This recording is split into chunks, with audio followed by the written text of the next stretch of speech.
para a nossa meditação nessa noite, eu queria também louvar a Deus pela nossa equipe da comunicação, meus irmãos. E esses irmãos têm trabalhado nos bastidores da igreja, tentando fazer o melhor. Vocês não têm noção do que esse povo está fazendo.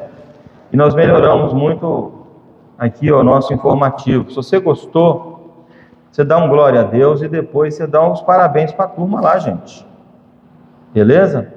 Não esquece de fazer isso não, tá bom? Vai ser ótimo para essa turma que tem se esmerado no nosso trabalho de comunicação aqui da nossa igreja e assim por diante. A palavra de Deus, meus irmãos, se encontra em Efésios capítulo 4. Vamos então meditar em Efésios 4, verso 32. Eu quero ler com os meus irmãos, mesmo sentados, esse texto.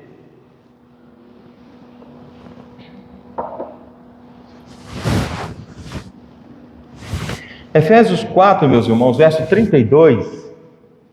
Assim diz a palavra de Deus: antes, sede uns para com os outros benignos, compassivos, perdoando-vos uns aos outros, como também Deus em Cristo vos perdoou. Nós agradecemos, ó Pai, pela Tua palavra e esperamos que ela fale profundamente ao nosso coração. Pedimos ao Senhor que nos ajude na exposição da mesma, para a Tua glória e honra. Aqueça os nossos corações e anima o Teu povo, Pai, nesta hora, falando ao nosso coração de forma extraordinária. Nós oramos em nome do Senhor Jesus. Amém. Meus irmãos, o tema da minha mensagem nesta noite é perdoando como fomos perdoados. Ou seja, o Evangelho em ação. Se você observar bem, nós estamos trabalhando aqui desde janeiro com o seguinte tema: santificai-vos. É o tema da igreja. E de vez em quando a gente vai lembrar isso na escola dominical, lembrarmos nas nossas reuniões públicas aqui, sobre a questão da santificação. E se você observar bem, meus irmãos, o versículo que nós lemos é o último do capítulo número 4, capítulo número 3, aliás, é 4, que é um bloco de versículos, a começar pelo 25, que fala sobre exortações à santidade. O fato, meus irmãos, é que a gente vive num mundo hoje marcado por ofensas, marcado por mágoas, relacionamentos quebrados e assim por diante.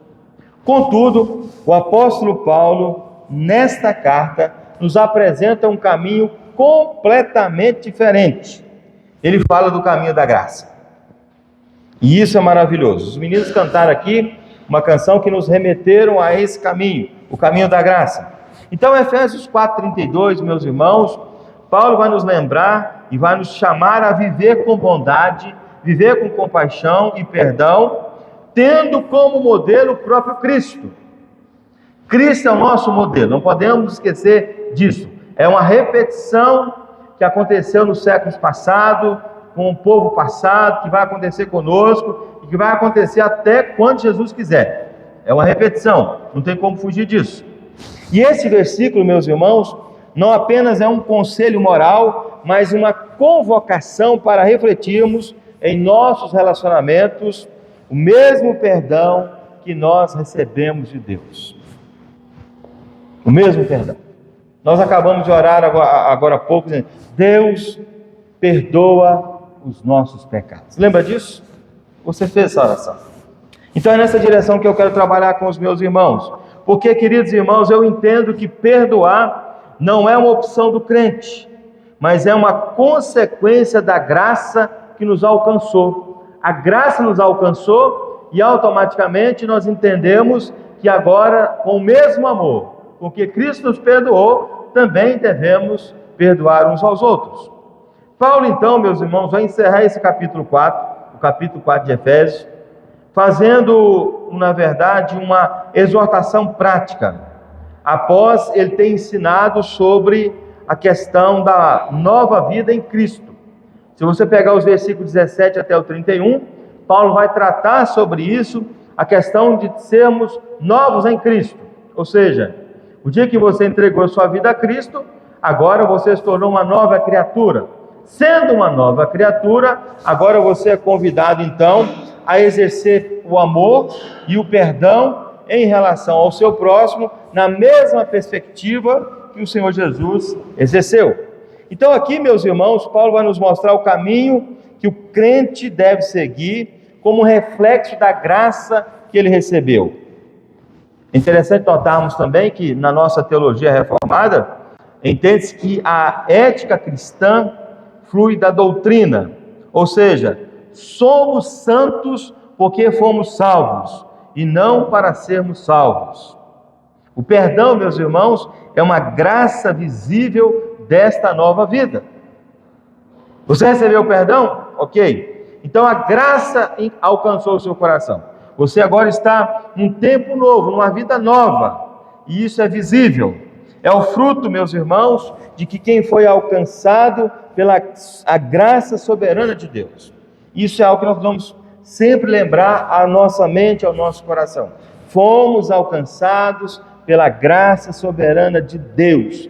Se não fosse Ele ter tocado em nós e nos chamado para a sua presença, com certeza estaríamos vivendo no mundo como estaríamos essas outras pessoas vivendo por aí afora. E nesse versículo, meus irmãos, Paulo também nos mostra como devemos tratar os outros.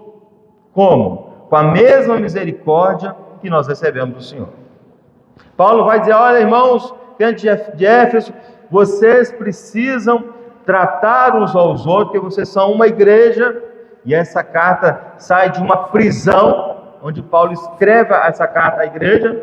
Olha, da mesma maneira como que Cristo nos perdoa, exerce misericórdia para conosco, nós também devemos exercer misericórdia para com os nossos irmãos, com o seu irmão da mesma fé.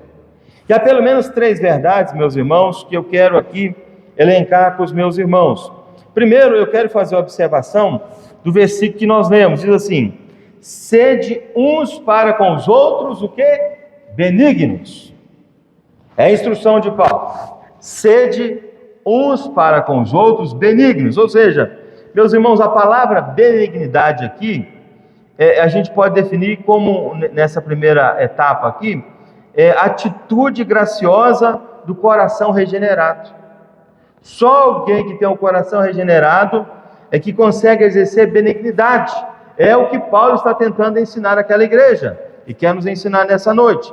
E no original grego, meus irmãos, a palavra vem de uma raiz que significa o seguinte: benignidade, ou benigno, é ser útil, bondoso, amável e gentil. Então, quando Paulo diz: olha, a igreja de Éfeso, sede vós benigno uns para com os outros, está dizendo assim: olha, seja útil, meu irmão, seja bondoso, seja amável e seja também gentil. O original da palavra é esse. Por isso que é muito bom a gente olhar para o original e perceber que o original grego ele traz uma mensagem muito mais extensa do que a nossa própria língua portuguesa. E é interessante, meus irmãos, que aqui podemos definir também esse significado dizendo que é bondade no trato, gentileza que constrói, amabilidade ativa, ternura moral e espiritual. São coisas que nós precisamos praticar. E essa palavra, meus irmãos, benigno ou benignidade, ela aparece aqui no final desse capítulo, principalmente no verso que li, no verso 32, aonde ser benigno, meus irmãos, é ter um coração disposto ao bem, mesmo quando o outro não merece. Deu para entender? Pastor, mas aquele irmão não merece. Paulo vai instruir a igreja de Éfeso dizendo assim: olha, mesmo que o irmão não mereça, você tem que estar disposto a ser benigno para com ele. E eu já expliquei o significado de benignidade. Então, meus irmãos, benignidade é fruto do Espírito. Paulo vai tratar sobre isso no capítulo 5, verso 22, aos Gálatas. Paulo vai falar que devemos ser benignos. É um sinal, meus irmãos, da nova natureza em Cristo. Lembra como era a sua velha natureza? Ignorante, sem amor, sem paciência, bruto e por aí afora. Aí Cristo entrou para a sua vida, mudou o seu modo de pensar, seu modo de agir, e Ele te tornou o quê? Benigno. Olha que coisa maravilhosa, meus irmãos. 2 Coríntios 5,17 diz assim, que as coisas antigas já passaram. Mas agora o que acontece? As novas coisas, não é verdade? Eis que as coisas antigas já passaram. Eis que tudo agora se fez o quê? Novo. Meus irmãos, vamos rever isso de vez em quando na nossa cabeça. Então, a teologia reformada, queridos irmãos, que é a teologia que nós cremos e pregamos e ensinamos, evidentemente, ensina que a regeneração precede a fé e a prática. Ou seja, somos capazes de ser benignos porque o Espírito Santo já nos transformou. Amém, meus irmãos? Você já foi transformado pelo Espírito Santo? Se foi, você então é habilitado agora a quê? Exercer benignidade. Porque Paulo vai dizer lá, como eu disse no início, né, dizendo assim, sede uns para com os outros o quê? Benignos. Palavra boa, não é verdade? Graças a Deus. Então, meus irmãos, você foi transformado porque houve uma ação sobrenatural, uma ação poderosa do Espírito Santo de Deus sobre a sua vida. Então seja benigno. Tolere o seu irmão. Pastor, mas esse irmão, só Jesus.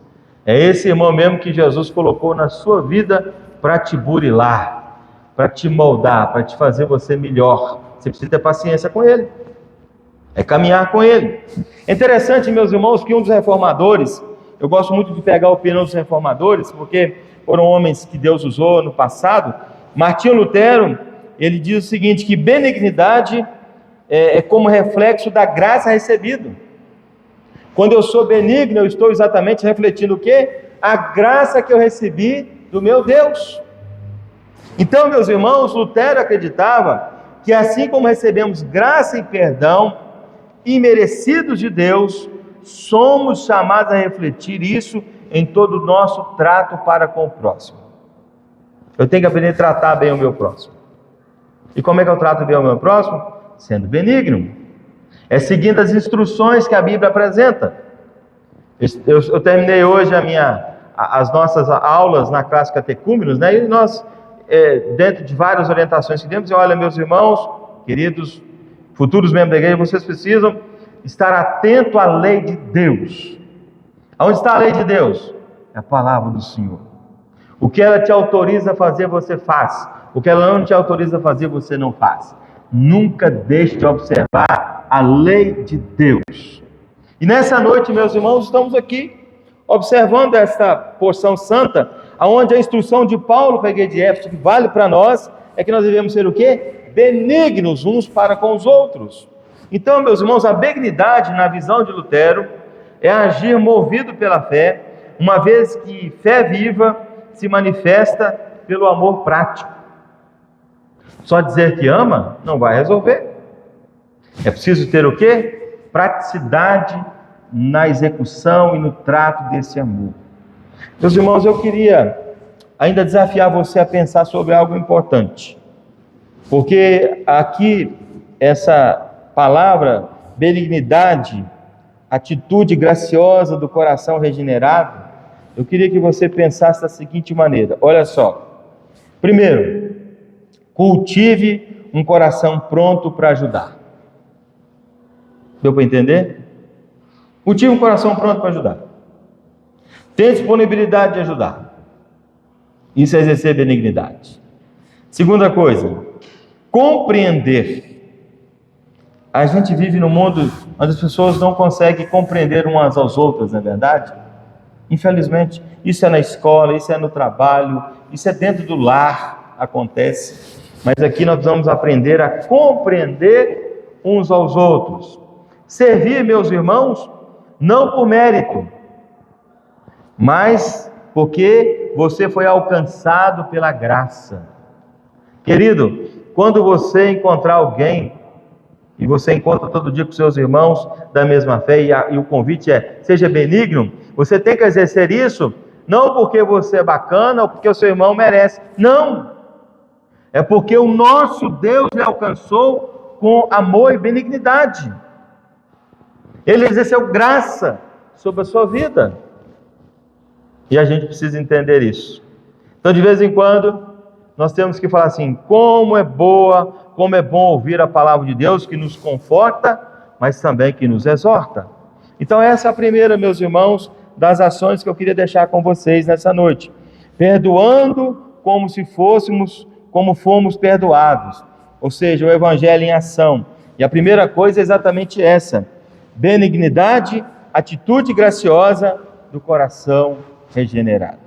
Mas temos uma segunda coisa que eu coloquei aqui, que eu quero dar destaque, é a palavra misericórdia. Na verdade, a expressão aqui diz assim, olha, ante de tudo, para que sejam benignos, compassivos, é a questão de sermos o quê? Misericordiosos, ou seja, a misericórdia, meus irmãos, eu posso tentar explicar dizendo o seguinte, que é a disposição de sentir a dor do outro.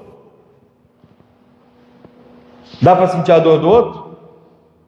O irmão está passando por uma luta dentro da casa, uma doença, seja de qualquer ordem que for. A gente é capaz de sentir a dor do irmão? O irmão está passando por dificuldades das mais diversas ordens. A gente é capaz de perguntar para ele e falar: meu irmão, como é que você está? Eu vou lá na sua casa. Eu vou lá conversar com você. Eu vou lá bater um papo com você. Eu vou orar com você. Mas o que é que acontece, meus irmãos, que a gente sempre usa aquela prerrogativa, né? Ah, pastor, eu não tenho tempo. Eu sou muito ocupado. Não é verdade? A gente usa isso. A gente esquece do mais importante, que é o irmão que está do seu lado, e qual você precisa ser o quê? Misericordioso. É a disposição de sentir a dor do outro. E aí, meus irmãos, misericórdia é mais que sentir pena, é compadecer com ação. Compadecer com ação. Não é só dizer que é belo ou bonito, é você exercer praticidade nisso, na caminhada. Então, queridos, a palavra grega para misericórdia é usada no Novo Testamento, eleos, que significa o seguinte: ela carrega a ideia de comunhão da dor alheia. Olha que interessante. Quando você vai para o original, você consegue ter uma profundidade um pouco maior sobre a definição. Ela carrega a ideia de comunhão da dor alheia. Já parou para pensar nisso? Quando você vê um estudante de 22 anos que está sofrendo por causa das provas, e ele não sabe se come as unhas ou se estuda, a gente precisa ser compassivo com esses meninos? Claro! Uma palavra de encorajamento. Manda um WhatsApp, meu filho. Pega ele na esquina, ora com ele, faz alguma coisa. Isso também para aquela dona que está sofrendo, porque tem que fazer isso, aquilo outro, lidando com a enfermidade, lidando com um monte de coisa. Meus irmãos, a Bíblia nos convida a sermos práticos, ou seja, é sentir a questão aqui é comunhão da dor alheia, de colocar-se no lugar do outro com ternura e agir para aliviar o seu sofrimento. Eu vou repetir o finalzinho: agir para aliviar o seu sofrimento. Tem muita gente no meio da igreja, não é só aqui não, que está alegre, feliz. Está tudo bem, meu irmão? Está tudo muito bem. E está bem mesmo, porque está com Jesus. Mas você precisa, de repente, olhar assim: meu irmão, mas está tudo bem mesmo? Porque nós somos irmãos. Não há espaço na vida da igreja para sermos irmãos distantes uns dos outros. Isso não é comunhão. Por isso, meus irmãos, aqui a expressão paulina é: devemos ser o quê? Misericordiosos. Porque se teve alguém que nos ensinou algo preciso sobre isso, trata-se do Senhor da igreja, que é o nosso Senhor, que é Jesus. Ele ensina muito bem isso. Então, meus irmãos, o exemplo bíblico que eu queria deixar com vocês aqui. Lembra da história lá do bom samaritano? Narrado por Lucas no capítulo 10, 33 a 35. O bom samaritano passa e o que eu quero dar destaque aqui é o seguinte: moveu-se de compaixão, aproximou-se, tratou-lhes a ferida. O bom samaritano fez isso. Olha que interessante. Misericórdia, meus irmãos, nesse sentido aqui, não é passiva, mas ela desce do cavalo, se suja com o sangue dos outros, abre mão do conforto para cuidar da dor. Porque o exemplo que nós temos na Bíblia a respeito do bom samaritano é bem claro e bem direto a todos nós nessa noite. Então, meus irmãos, misericórdia é mais que a compaixão, é um sentimento que se traduz em ação. Não adianta a gente ficar achando que misericórdia e misericórdia, não, é misericórdia acompanhada da ação, é exercer isso todos os dias. Meus irmãos, o fato é que quando eu olho para Paulo, escrevendo na mesma carta, no capítulo 2, no versículo 4, Paulo vai dizer assim: mas Deus, sendo rico em misericórdia. Deus é rico em quê, meus irmãos? Misericórdia. Por causa do grande amor com que nos amou. E é diante dessa verdade, meus irmãos, que a gente acredita e destaca que fomos objetos da misericórdia soberana de Deus, porque Ele nos amou quando nós estávamos o quê? Mortos nos nossos delitos e pecados. Estava morto. E Ele nos amou, porque Ele é rico em misericórdia. Vamos entender isso, meus irmãos. Por isso que a gente precisa ser parecido com Jesus. Sermos misericordiosos como Deus e o nosso Senhor Jesus é. Então a misericórdia, meus irmãos, não nos isenta da verdade, mas nos livra da frieza. Muitas vezes a gente é frio demais. E a gente precisa mudar isso, meus irmãos.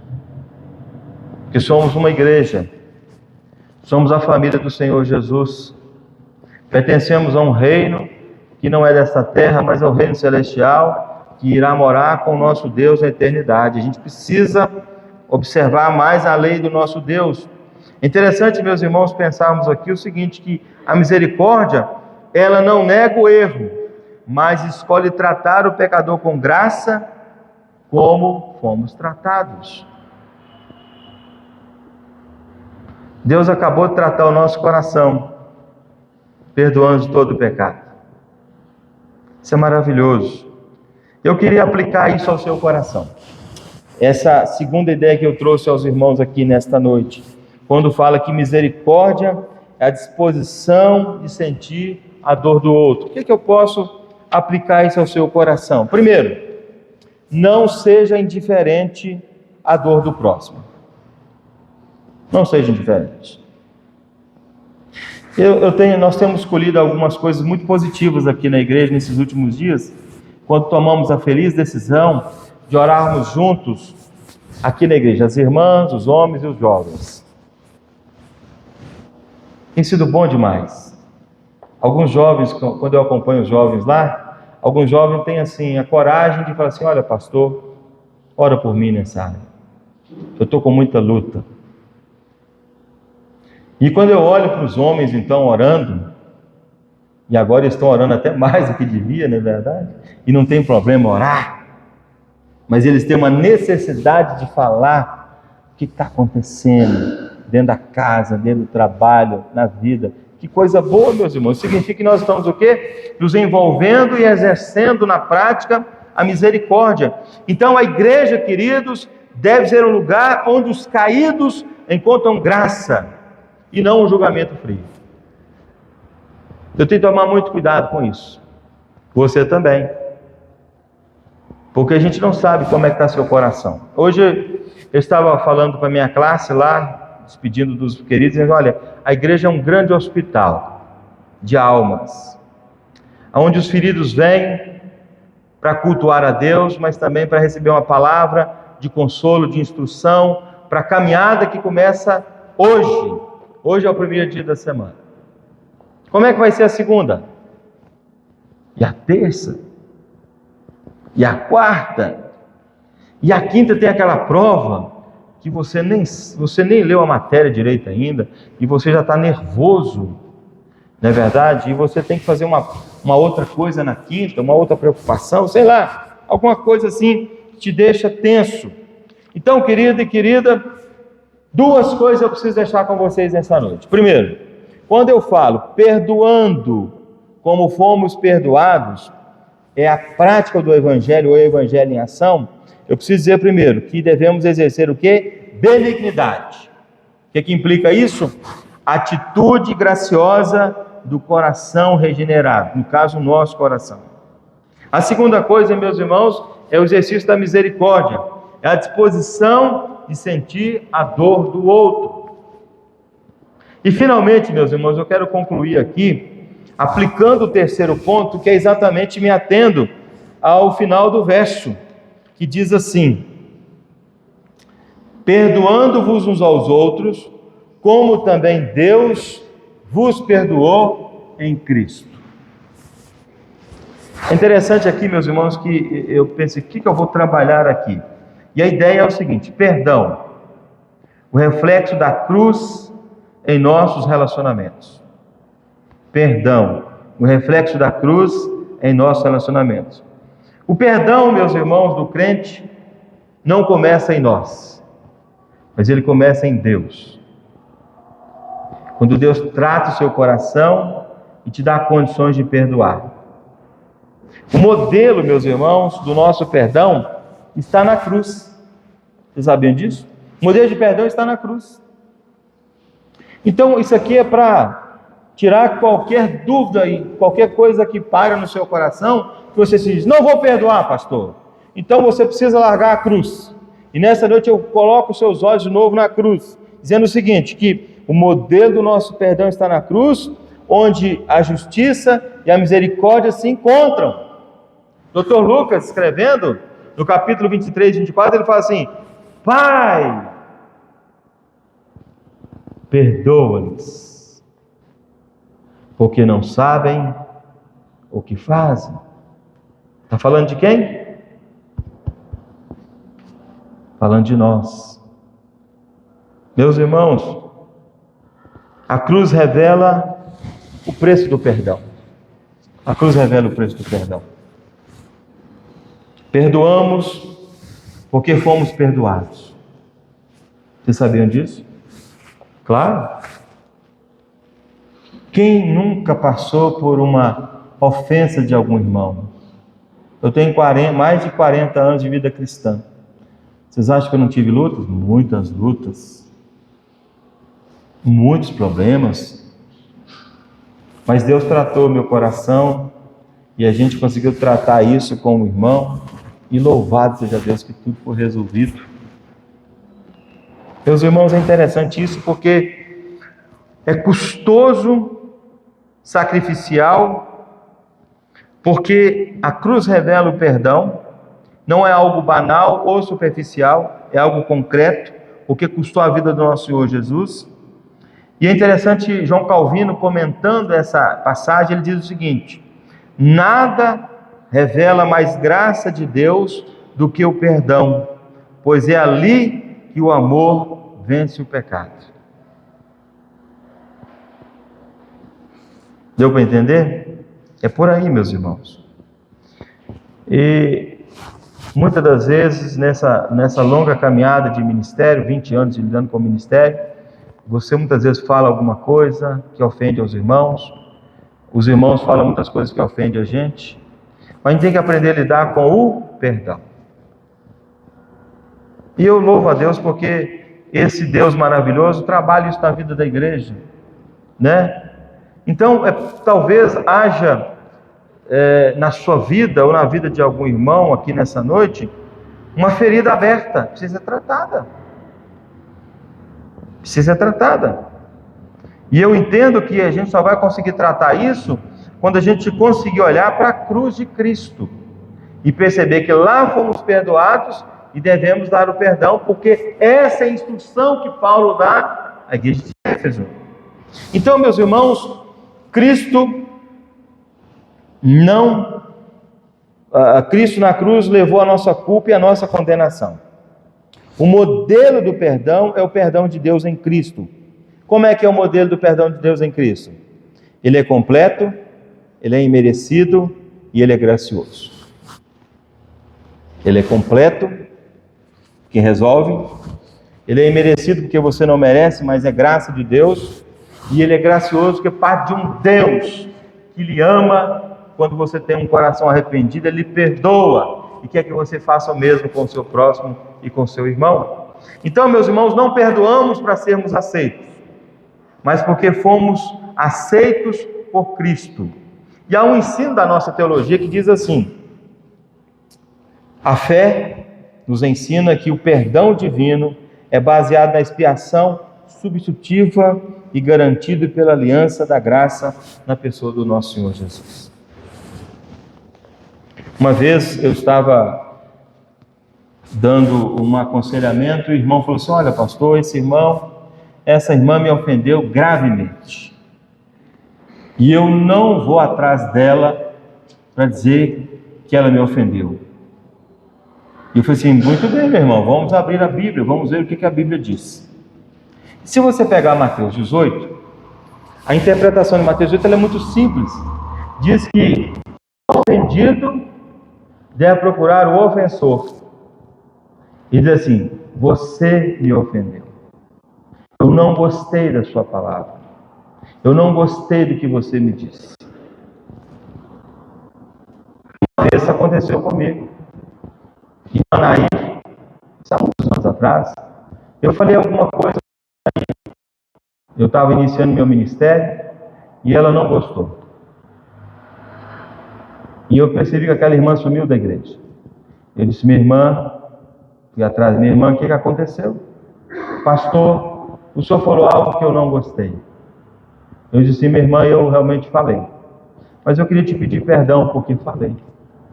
Não foi a minha intenção falar para ofendê-la ou para trazer algum constrangimento para você. Me perdoa, minha irmã. É assim: está perdoado, pastor. E nós ali, meus irmãos, resolvemos o problema no nome do Senhor da igreja, que é Jesus, e acabou-se os problemas. Então, nós vamos ter essa humildade de fazer isso, meus irmãos, e simplesmente obedecer o que a Bíblia diz para a gente fazer, nada mais do que isso.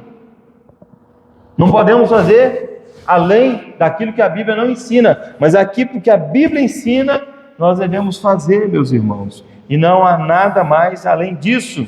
Vivemos, meus irmãos, num mundo cheio de ódio, de vingança, e a palavra da moda é o quê? Cancelamento. Não é verdade? Quando um crente, meus irmãos, perdoa, ele dá testemunho da graça sobrenatural de Deus. Eu ouvi um testemunho recentemente da mãe de um jovem que perdeu o filho por um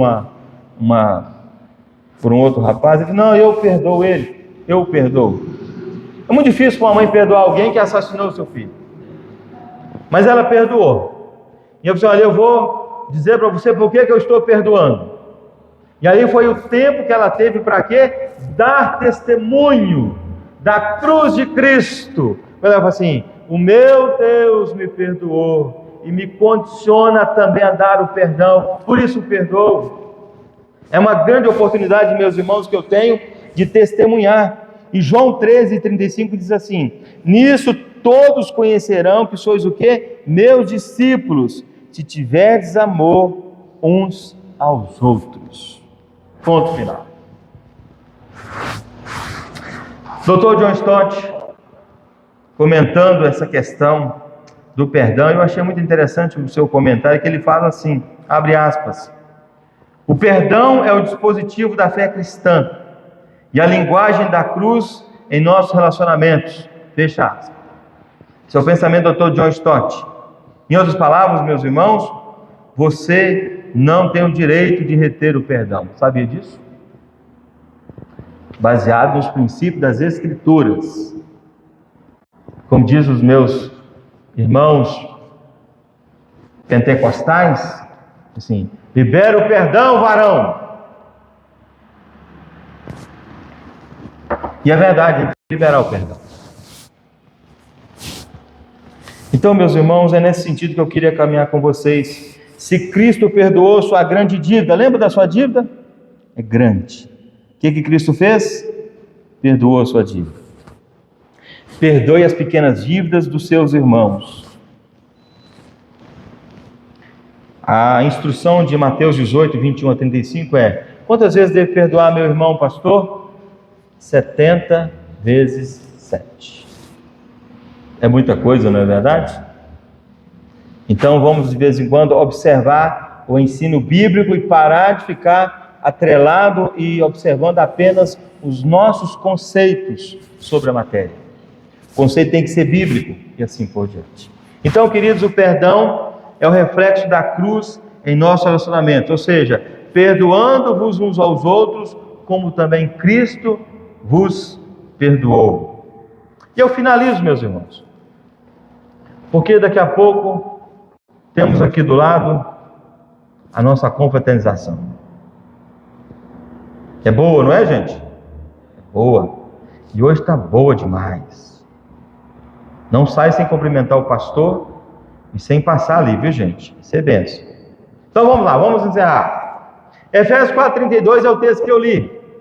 Nos mostra que a vida cristã verdadeira é uma resposta da graça recebida. Quando eu vivo uma vida cristã verdadeira, é porque eu estou sinalizando a graça que eu recebi do próprio Deus em Cristo. Somos ou fomos regenerados, meus irmãos, para sermos benignos, alcançados pela misericórdia, para sermos o quê? Misericordiosos, perdoando para perdoar. Perdoar, meus irmãos, como se fôssemos perdoados, é viver o Evangelho na prática. Não tem como você não atrelar isso, a teoria com a prática. Tem que atrelar. É traduzir a cruz em atitudes concretas nos seus relacionamentos. Assim como Deus, meus irmãos, em Cristo, nos perdoou totalmente, gratuitamente, imerecidamente, somos chamados a estender esse perdão ao nosso próximo. Temos que perdoar uns aos outros. Talvez o perdão precise acontecer dentro da sua casa. Você está bronqueado com a dona. E a dona está bronqueada com você. Resolve isso lá, meu irmão. Bota isso aí em pratos limpos. Resolva. No nome do Senhor Jesus. O perdão não é fraqueza.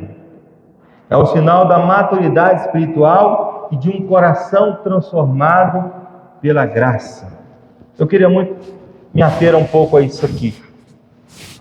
Maturidade espiritual. Como é que a gente se torna um crente maduro, gente? É uma pergunta para se fazer, né? De vez em quando a gente caminha por aí, não só aqui, mas nessa convivência nossa, a gente vê quanta imaturidade há no meio das pessoas. Faltando maturidade. Faltando o que eu chamo de caminhar um pouco mais, porque no sentido de entender que o seu irmão foi transformado como você pela graça de Deus. É nesse sentido. Quando você não entende isso, o prejuízo não é para a pessoa, é para você mesmo. Você para de congregar, você para de ler Bíblia, você para de ofertar, de dizimar, você para de fazer um monte de coisa, sabe por quê? Porque você acha que o problema é com a sua igreja. Não, querido. Você tem um problema com Deus. E você está sendo menino, imaturo, por causa dessa sua ação. Perdoar. Onde o perdão é praticado, o Evangelho é o quê? Visível. Pode escrever isso aí. Eu finalizo então, meus irmãos, fazendo algumas perguntas para você responder para o seu coração. A primeira pergunta é: há alguém que você precisa perdoar? Tem alguém que você precisa perdoar? Resolve isso hoje. Segunda pergunta: você tem sido benigno e misericordioso para com seus irmãos da mesma fé? Você tem sido benigno e misericordioso com os seus irmãos da mesma fé? E vai uma palavra final. Deus lhe perdoou em Cristo.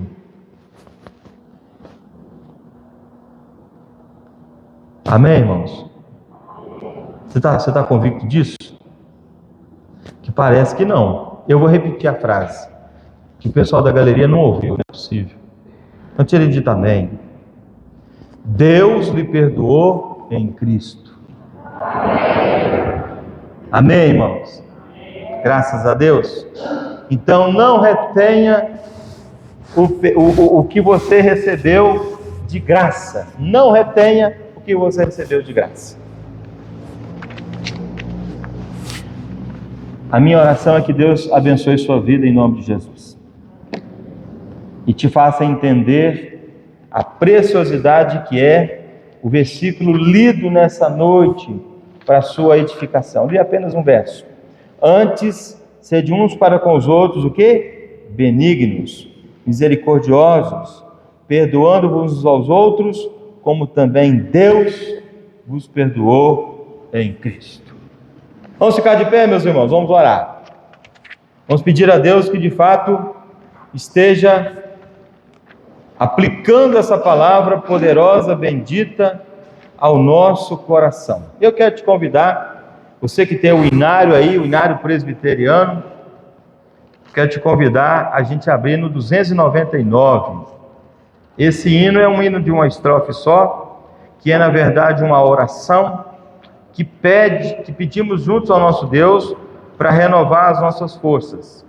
Fortalece a tua igreja, ó bendito Salvador. Dá-lhe tua plena graça, ó renova seu vigor. Vivifica, vivifica nossas almas, ó Senhor. Hino 299, vamos cantar. Fortalece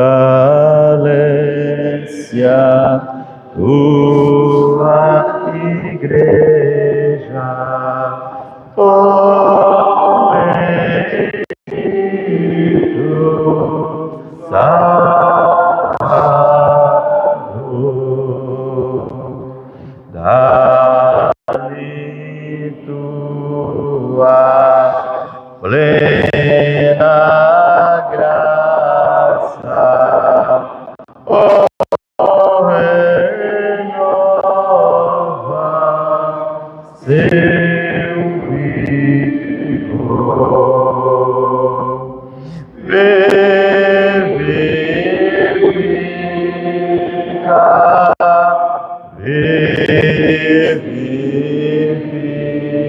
vivifica nossas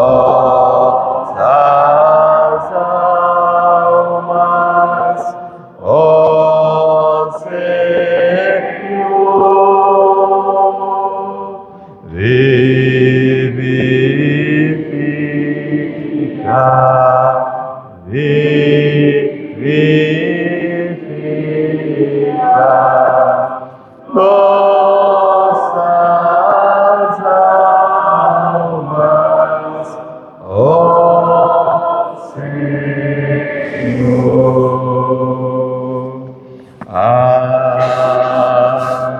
Amém. Pai amado, nós lhe agradecemos pela tua palavra que é viva e eficaz, por essa porção tão importante, tão preciosa, que o teu Espírito Santo deu ao apóstolo Paulo para a edificação da igreja de Éfeso, ó Deus, no passado. Essa mesma palavra tem validade para nós hoje. Então, ó Deus, nos ajude a colocarmos em prática, ó Deus, todos os conceitos e todas as orientações que essa porção bíblica nos recomenda nesta preciosa noite. Pedimos ao Senhor, meu Pai, que nos ajude a sermos de fato e a termos também um coração aberto, contrito na tua presença, procurando ouvir a tua voz e não só ouvir, mas colocá-la em prática na nossa vida diária para a glória do Senhor. Pedimos ao Pai que o Senhor nos ajude. A igreja é do Senhor, o Senhor é o supremo pastor sobre ela. Portanto, Deus querido, trate com a tua igreja como o Senhor quer e como o Senhor deseja. Faça isso, meu Pai, para a glória do Senhor. Somos o teu povo e nos submetemos, ó Pai querido, ao teu pastoreio. Nos submetemos, ó Deus querido, à tua voz, através da tua palavra. E te rogamos, ó Deus, exerça sobre nós misericórdia mais uma vez. E nos faça compreender e entender a tua bendita palavra. Oramos, ó Deus, colocando a tua igreja mais uma vez nas suas mãos, pedindo uma semana abençoada. Para aqueles que trabalham, para aqueles que estudam, para aqueles que estão em reta final de avaliações. Pedimos, ó Deus querido, pela igreja, no seu movimento de oração, na semana LPO, na semana que vem, na nossa semana missionária. Estamos aqui, ó Deus, envolvidos com coisas do teu reino, o avanço e o progresso do teu nome, ó Pai. E para isso, nós precisamos da tua ajuda, da tua direção, da tua unção, da tua capacitação, ó Deus. Que o Senhor levante no meio da igreja homens e mulheres com esse desejo de orar, com esse desejo de participar da obra da evangelização na nossa cidade. Ó Deus e Pai, trabalha também no meio da família, no meio dos relacionamentos, a relação entre homem e mulher, marido e esposa, entre filhos. Trabalha, ó Deus, também entre as famílias, onde houver, ó Deus, qualquer tipo de dificuldade, que o Senhor possa intervir e trabalhar para que possamos resolver, para promover a unidade dessa igreja e o amor que essa igreja precisa ter pela causa do Senhor, no nome de Jesus. Eu te agradeço, ó Pai, porque estamos encerrando o nosso domingo de forma maravilhosa na tua presença. Te peço, ó Deus querido, que abençoe agora o final, nosso tempo de comunhão aqui do lado, ó Deus. Seja um tempo de bênção para todo o teu povo. Pedimos, ó Deus, pelos nossos visitantes, pelos amigos que têm vindo à igreja. Pedimos, ó Deus querido, que venha despertar nesta igreja o desejo e a vontade de não só orar, mas também de conhecer a tua palavra e crescer no conhecimento dessa palavra. Desperte, ó Deus, aonde há o desânimo, traga o ânimo. Onde está a enfermidade, traz a cura, meu Pai. Onde tiver, ó Deus querido, a frieza espiritual, que o Senhor traga o renovo para a glória do Senhor nesta vida e nesse coração, meu Deus. No nome de Jesus. É o que eu te peço, ó Pai, agradecido por esse tempo, entregando as nossas vidas diante do Senhor nesta hora. Assim nós oramos no precioso nome do nosso Senhor Jesus. E agora, meus irmãos e minhas irmãs, ide em paz. Que a graça do Senhor Jesus, o amor de Deus, o nosso Pai, as doces e eternas consolações do teu Espírito Santo repouse, Deus querido, sobre a vida desta igreja, sobre cada família, cada irmão, e sobre todo o teu povo espalhado pela face da terra, hoje e sempre. Amém. Se assente e faça sua oração. Estarei com o presbítero Adilson à porta, nosso liturgista, para cumprimentar os irmãos. Depois você dá uns 3 abraços aí e vamos para a nossa confraternização. Família no altar dessa semana,